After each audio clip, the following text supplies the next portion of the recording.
We continue with Holy Bible reading to request divine union, theosis, or Shekinah glory, the uncreated light.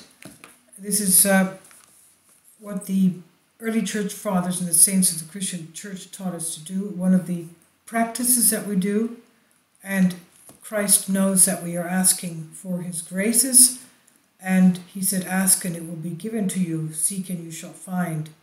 So we'll continue now with where we left off.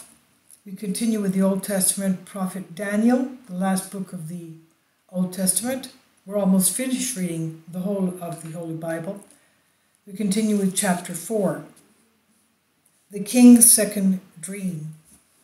Nebuchadnezzar, the king, to all people, tribes, and languages who live in all the earth, may peace be multiplied to you. I am pleased to report to you the signs and wonders the Most High God did with me. How great and mighty is his kingdom, an eternal kingdom. His authority is from generation to generation. I, Nebuchadnezzar, was prospering and flourishing in my house, and I saw a dream that horrified me. It terrified me. Thus I was troubled and on my bed, for the visions of my mind greatly disturbed me.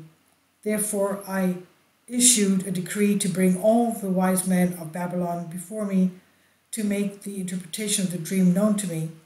So the enchanters, the magicians, and the diviners of the Chaldeans came in, and I told them the dream, but they did not make known its interpretation to me, until at last Daniel came in, whose name is Belteshazzar, according to the name of my God, and who has the spirit of the holy God in him.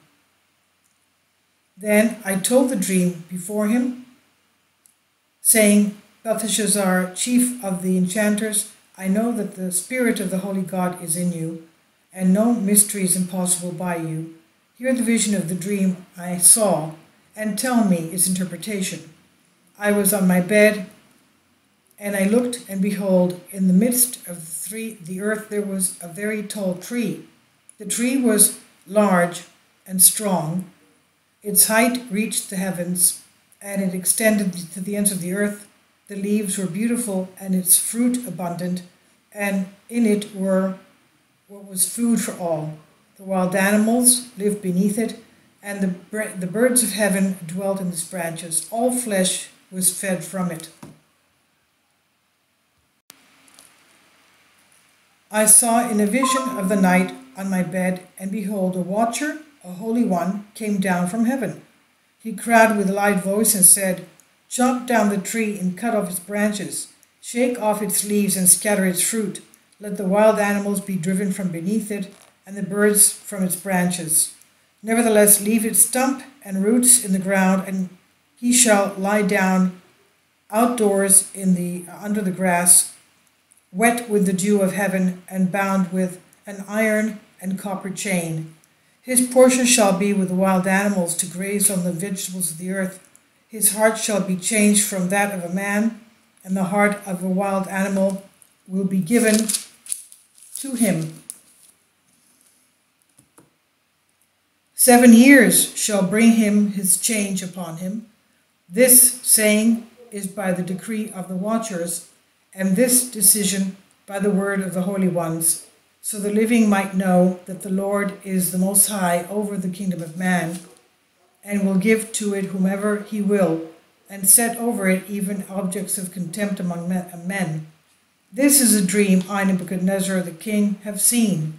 Now you, Belteshazzar, tell the interpretation, since all the wise men of my kingdom, are unable to reveal its interpretation to me. But you, Daniel, are able, because the spirit of the holy God is in you. Daniel's interpretation. Then Daniel, whose name is Belteshazzar, became mute about 1 hour, and his thoughts disrupted him greatly. After this the king spoke and said, Belteshazzar, do not let the dream and its interpretation trouble you. So Belteshazzar said, that is Daniel, said, My lord, may the dream concern those who hate you, and its interpretation be for your enemies. The large and strong tree you saw whose branches reached to heaven, and its extent to all the earth, and its leaves were flourishing, and its fruit abundant, and in it was food for all, and the wild animals lived beneath it, and the birds of heaven dwelt in its branches. This is you, O king, for you have become great and strong, and your greatness has extended and reached heaven, and your dominion to the ends of the earth. Inasmuch as the king saw a watcher, a holy one, coming down from heaven, and saying, chop down the tree and destroy it, but leave its stump and roots in the ground, and he shall spend the night outdoors in the tender grass, wet with the dew of heaven, and bound with an iron and copper chain. And this portion shall be with the wild animals until 7 years bring a change upon him. This is the interpretation, O king, and this is the decree of the Most High, which was come upon my lord the king. They shall drive you from men, and your dwelling shall be with the wild animals. They shall make you eat grass like an ox, and you will spend the night there, wet with the dew of heaven. 7 years will bring this change upon you, until you know that the Most High rules over the kingdom of men, and will give it to whomever he will. Inasmuch as they said, leave the stump and the roots of the tree, your kingdom will remain for you after you come to know the heavenly authority. Therefore, O king, let my counsel be pleasing to you, to atone for your sins with alms, and your wrongdoings with compassion on the poor. Perhaps God will be long-suffering regarding your trespasses. Nebuchadnezzar, humiliation. All these things came upon Nebuchadnezzar the king. After a period of 12 months, he was walking alone about the royal palace in Babylon. The king spoke, saying, is not this the great Babylon which I built as a home for my kingdom by my mighty power for the hour of my glory? While the words were still in the king's mouth, a voice came from heaven saying, King Nebuchadnezzar, your kingdom has passed from you, and they shall drive you from men. For your dwelling shall be with the wild animals, and they shall make you eat grass like an ox. 7 years shall bring this change upon you, and until you know that the Most High rules over the kingdom of men, and will give it to whomever he will. That very hour the word was accomplished upon Nebuchadnezzar, for he was driven from men, and ate grass like an ox, and his body was covered with the dew of heaven, until his hair was like that of lions, and his nails like birds' claws. The king was restored. At the end of the time, I, Nebuchadnezzar, lifted my eyes to heaven, and my understanding returned to me. Then I blessed the Most High, and praised and glorified him, who lives forever, for his authority is an eternal authority, and his kingdom is from generation to generation. All the inhabitants of the earth are counted as nothing, and he does according to his will with the army of heaven and with the habitation of earth. No one can resist his hand or say to him, what are you doing? At that time my understanding returned to me, and I came again into the honor of my kingdom. My appearance was also restored, and my rulers and nobles asked for me. I became strong again in my kingdom, and excellent majesty was added to me. Now therefore I, Nebuchadnezzar, praise, exalt beyond measure, and glorify the King of heaven, because all his works are true, his paths are just, and he is able to humble those who walk in arrogance. Chapter 5. Belteshazzar's banquet. Belshazzar the king made a great banquet for 1,000 of his nobles, and drank wine in the presence of all the 1,000. While he tasted the wine, Belshazzar commanded to bring in the gold and silver vessels which Nebuchadnezzar his father had brought from the temple in Jerusalem, so the king, his nobles, his concubines, and his wives might drink from them. Thus the gold and silver vessels which he had brought from the temple of God in Jerusalem were brought in, and the king and his nobles and concubines and his wives drank from them. They drank wine and praised the gods made of gold, silver, copper, iron, wood, and stones. Handwriting on the wall. In the same hour, the fingers of a man's hand came forth and wrote opposite the lamp on the plaster of the wall in the king's house. And the king saw the knuckles of the hand that writes. Then the appearance of the king changed, and his thoughts troubled him greatly. The joints of his hips were loosened, and his knees knocked against each other. So the king cried out to bring in the magicians, the Chaldeans, and the diviners. He spoke to the wise men of Babylon, saying, "Whoever reads this writing and makes known its interpretation to me, he shall be clothed with purple and wear a golden chain around his neck. He shall also be the third ruler in my kingdom." Now all the king's wise men entered, but they could not read the writing or make known the interpretation to the king. So Belshazzar the king was greatly troubled, and his appearance changed in him. Thus his nobles were very distressed. Then the queen entered the banquet and spoke, saying, "O king, live forever. Do not let your thoughts trouble you, nor let your countenance change. There is a man in your kingdom in whom is the Spirit of God. In the days of your father, vigilance and understanding were found in him, and King Nebuchadnezzar your father made him the chief of the enchanters, the magicians, and the Chaldeans, and the diviners, inasmuch as an excellent spirit, discernment, understanding, interpreting dreams, revealing things to be grasped, and explained difficult sayings were found in Danial, whom the king named Belteshazzar. Now therefore let him be summoned, and he will tell you its interpretation." The writing interpreted. Then Daniel was led in before the king, and the king said to Daniel, "Are you the Daniel from the children of the captives of Judea, whom my father the king brought here? I have heard of you, and the Spirit of God is in you, and vigilant understanding and the excellent wisdom are found in you. Now the wise men, the magicians, the diviners came before me to read this writing and make known its interpretations, but they could not reveal it to me. Then I heard about you, that you are able to understand matters requiring a judgment. Now therefore, if you can read the writing and make known its interpretation to me, you will be clothed in purple and wear a gold chain around your neck. You shall also be the third ruler in my kingdom." Then Daniel, answering and said before the king, "Let your gifts be for yourself, and give the privilege of your house to another, but I will read the writing for the king and make known its interpretation to you. O king, the most high God gave Nebuchadnezzar your father a kingdom, majesty, honor, and glory. So because of the majesty he gave him, all people, tribes, and languages trembled and feared before him. Whomever he wished he put to death, whomever he wished he afflicted, whomever he wished he exalted, and whomever he wished he humbled. But when his heart was lifted up, and his spirit was hardened with arrogance, he was deposed from his kingdom, from his kingly throne, and his honor was taken from him. Then he was driven from men, his heart was made like that of wild animals, and his dwelling was with the wild donkeys.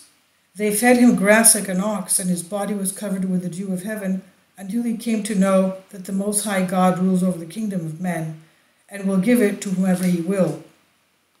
But you, his son, Belshazzar, have not humbled your heart, although you knew all this. Nevertheless, you lifted yourself up against the Lord God of heaven, and brought the vessels of his house before you. You, your nobles, your concubines, and your wives drank wine from them, and praised the gods of gold, silver, and copper, iron, wood, and stones, which do not see or hear or know, but you have not glorified the God who holds your breath in his hand and knows all your ways. Therefore the finger of the hand was sent by him, and he ordered this writing. So this is the writing he ordered. Mene, Tekel, Upharsi. Now this is the interpretation of each word. Mene, God has measured your kingdom and finished it. Tekel, he weighed you on the scales, but you were found lacking. Upharsi, your kingdom has been divided and given to the Medes, the Persians. Then Belshazzar gave the command, And they clothed Daniel in purple, put a gold chain around his neck, and proclaimed him to be the third ruler in the kingdom. Belshazzar removed from power. That very night, Belshazzar, king of the Chaldeans, was put to death. Chapter 6. A plot against Daniel. Now Darius the Mede received the kingdom. He was 62 years old. It pleased Darius to set 120 governors over the kingdom, so they might be throughout the entire kingdom. He also set 3 administrators above them, one of whom was Daniel, so that the governors might give account to them, that the king might not be troubled. But Daniel excelled beyond them, because there was an excellent spirit in him, and the king set him over his entire kingdom. The administrators and governors sought to find some charge against Daniel, but they could not find charge or wrongdoing or fault against him, because he was faithful. Then the administrators said, "We will find nothing against Daniel unless we find it in the laws of his God." So the administrators and the governors stood before the king and said to him, "King Darius, live forever." All the commanders, governors, and highest officials, and the regional officers have consulted together to establish a royal statute and a firm decree that whoever petitions any god or man for 30 days except from you, O king, shall be cast into the den of lions. Now therefore, king, establish a decree and exhibit the writing publicly, so the decree of the Medes and Persians cannot be changed. Then King Darius gave orders to write the decree. Now when Daniel learned that the decree was posted, he entered his house, where the windows facing Jerusalem were open to him in the upper rooms, and he knelt down on his knees 3 times that day and prayed and gave thanks to his God, as he was doing before. Then those men watched Daniel closely and found him praying and making supplication before his God. So they approached the king and said, "O king, did you not give orders that any man who petitioned anything from any god or man except from you, he would be cast into the den of lions?" The king replied, saying, "The word is true, and the decree of the Medes and Persians shall not pass away." Then they answered and said before the king, "Daniel, who is from the captives of Judea, does not obey your other your order concerning the decree you commanded, for he prays and petitions his God 3 times a day." Then when the king heard the word, he was very sad in himself, and he struggled hard to deliver Daniel, and did his best to deliver him until evening. Then those men said to the king, "Know, O king, that this is the law of the Medes and Persians, that no decree or statute the king establishes can be altered." After that the king gave the command, and they brought Daniel and cast him into the den of lions. For the king said to Daniel, "Your God, whom you serve continually, he will deliver you." Then he brought a stone and placed it over the mouth of the den, and the king sealed it with his ring and with the ring of his nobles, to the manner concerning Daniel might not be changed. The king then went to his house and spent the night without his evening meal, for they brought no meal to him, and his sleep departed from him. Now God shut the mouths of the lion, and they did not trouble Daniel. Daniel was spared. Then the king arose early in the morning at daybreak and went in haste to the den of lions. As he approached the den, he cried out with a loud voice, "Daniel, servant of the living God, has your God, whom you serve continually, been able to deliver you from the mouth of the lions?" Daniel said to the king, "O king, live forever. My God sent his angel and shut the mouths of the lions so they did not destroy me, because uprightness was found in me before him, and I did no wrongdoing to his in his sight." Then the king rejoiced greatly over him and gave orders to bring Daniel out of the den, and no corruption was found in him, because he believed in his God.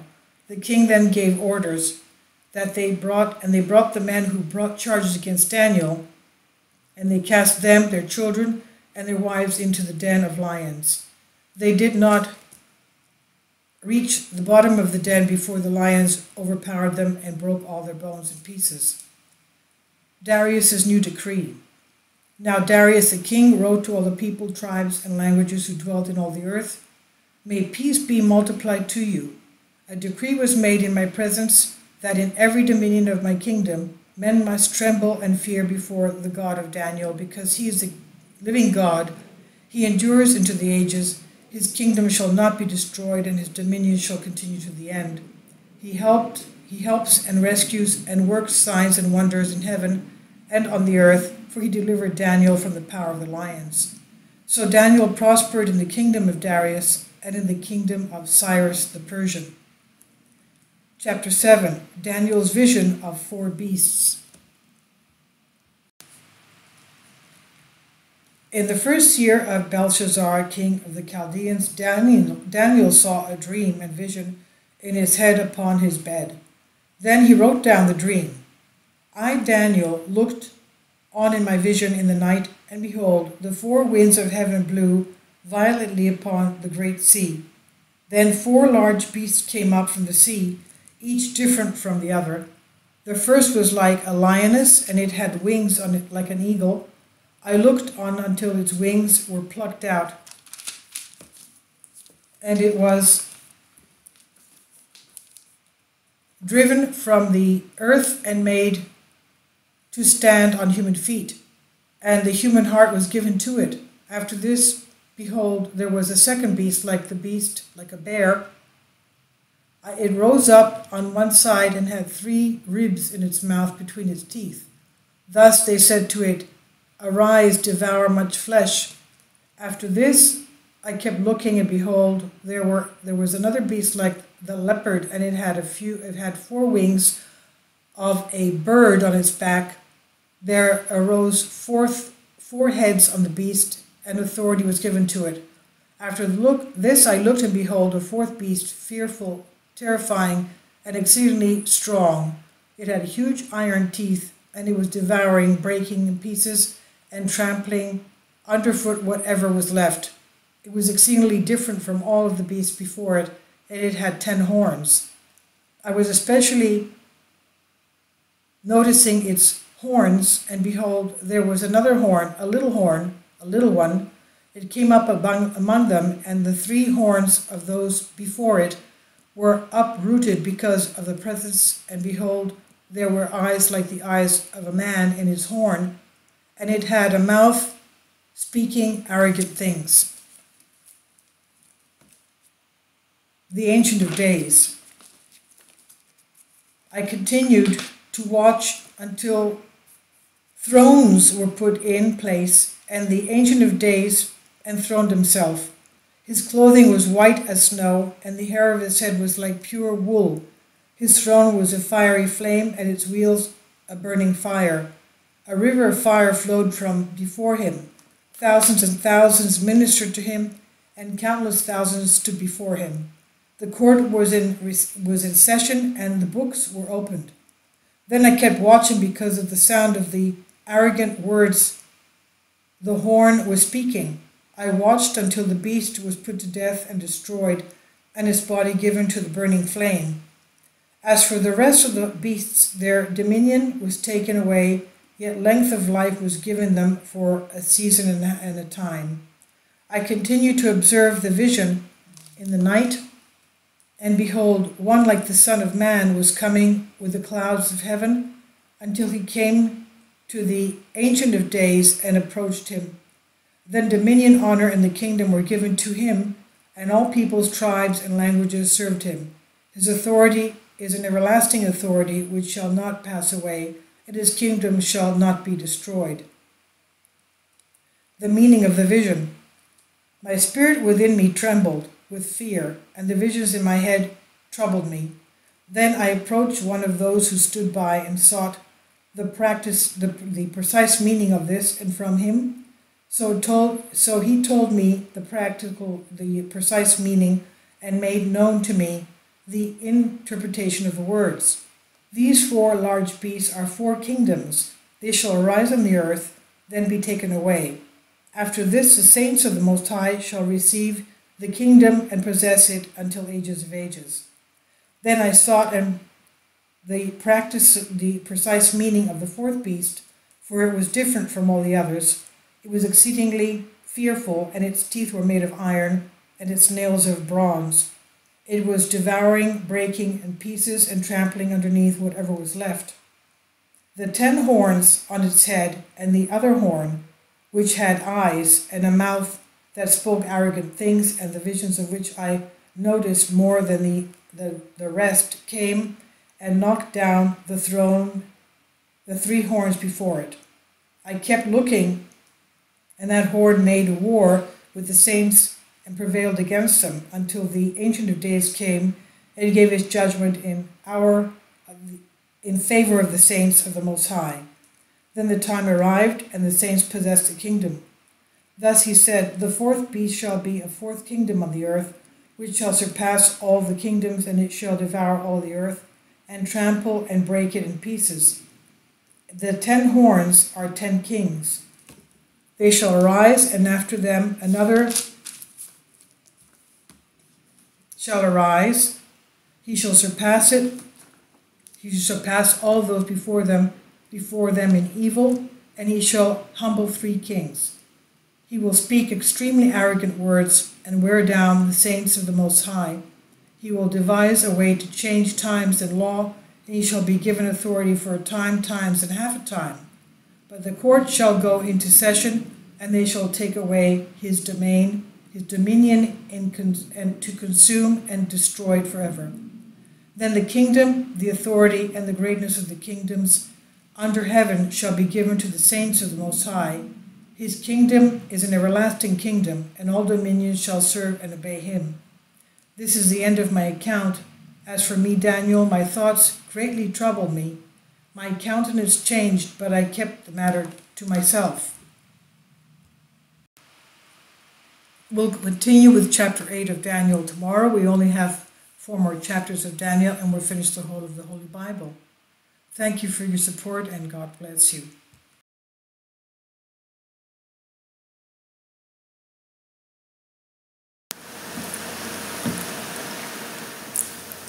If you'd like to join me on my Patreon account, you will hear content not covered by mainstream media. These riveting stories will be based on my research, and I will state my opinions and give my personal insight on diverse and controversial subjects and world events not covered by mainstream media, and not supported by YouTube guidelines. So whatever I have on my Patreon, most of those will not be on my YouTube channel. Please consider becoming a member today. More of the most significant and important videos will be on my Patreon channel. Your support helps me to continue my research and keeps this YouTube channel alive.